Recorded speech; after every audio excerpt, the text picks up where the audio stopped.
Hello guys, welcome to our YouTube channel. So for today's video, ituturo ko sa inyo, i-share ko sa inyo kung ano yung pinakakaabalahan ko. Aside sa pagiging full-time mom, ako po ay isang entrepreneur at ang aming business ay um,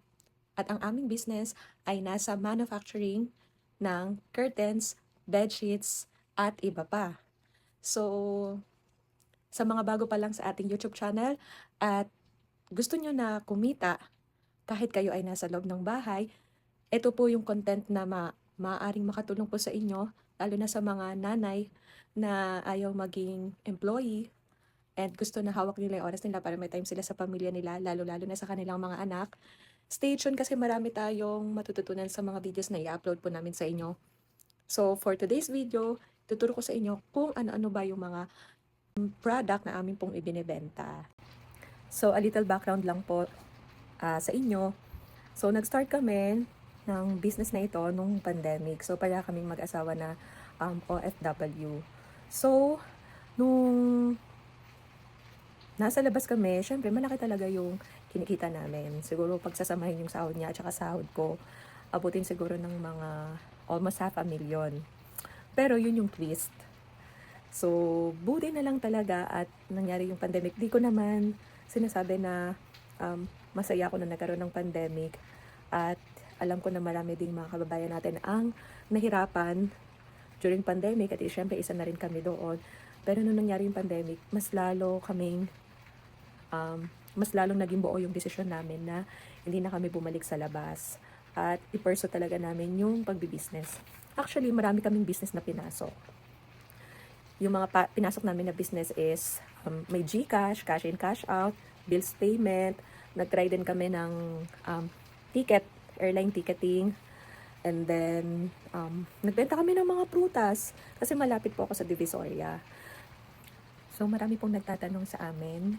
Kami po ay direct supplier and manufacturer po ng mga curtains from pangmasa na kortina up to high-end. Ibig sabihin, yung mga murang kortina na nakikita nyo po, meron po tayo niyan hanggang sa pinaka magagandang klase ng fabrics na ginagamit sa mga subdivision, hotels, resorts, 5-star, 4-star hotel, mga restaurants, condo units.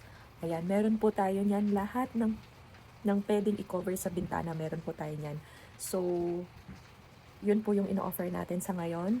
And sa susunod natin na video, i-share ko sa inyo ano ba yung mga klase ng fabrics na ginagamit pang kortina. Ayan. Kasi marami yan eh. So, sa mga wala pong idea, ayan. Open po tayo for reseller dahil tayo po ay direct supplier and manufacturer po ng ating curtains and bed sheets. Ayan. Sa mga kamamis ko dyan, momshies ko dyan na gustong pumasok sa isang business pero hindi nila alam kung paano sila magsisimula, I'm here, ang inyong mompreneur. I'm Anna. So, I will be helping you kung paano kayo magsa-start, magsimula ng isang business. And I'm sure na papatok ito kasi ito hindi tulad ng food business na madaling masira. So, mataas yung spoilage, kapag madaling mapanisan. Etong kortina na to, kahit 10 taon ito nakastock, hindi ito masisira. Hindi masisira ang quality nito. So, ayun lang guys for today's video. Sana marami kayo natutunan at excited kayo na i-follow yung ating YouTube channel.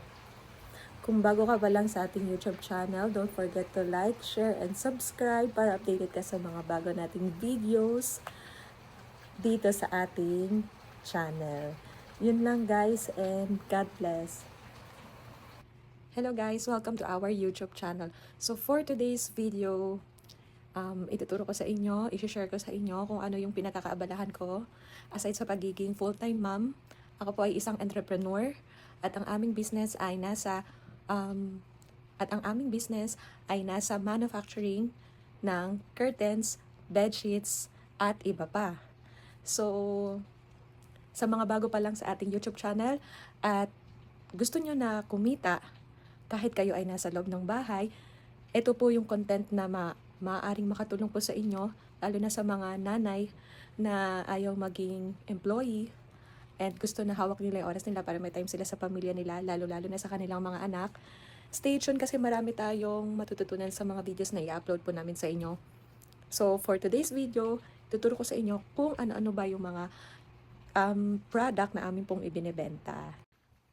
So, ayun guys, ipapakita ko sa inyo yung video nung isang hotel na sinetapan namin. Short clip lang para magkaroon kayo ng idea. Kasi itong mga nasa likod ko makikita nyo, yung mga curtains na yan, meron na po yung orders. So, lalo na nga yung bare months, patok na patok talaga itong curtains. Kasi, aminin natin at sa hindi, no, gusto natin talaga nagpapalit ng kulay ng kurtina natin, lalo na kada taon. So, ang ganda talaga nito pag nagnegosyo kayo nito. So, yan na nga, panoorin natin guys, yung short clip video ng isang hotel na sinetapan namin para at least magkaroon kayo idea ano ba yung mga curtains na siniset up, anong klase ng curtains ang siniset up sa mga ganong klaseng hotel. Kasi itong mga nasa likod ko yan, pangmasa po yan na cortina. Ito talaga yung, kumbaga sa buong taon, ito yung all-time favorite ng mga tao.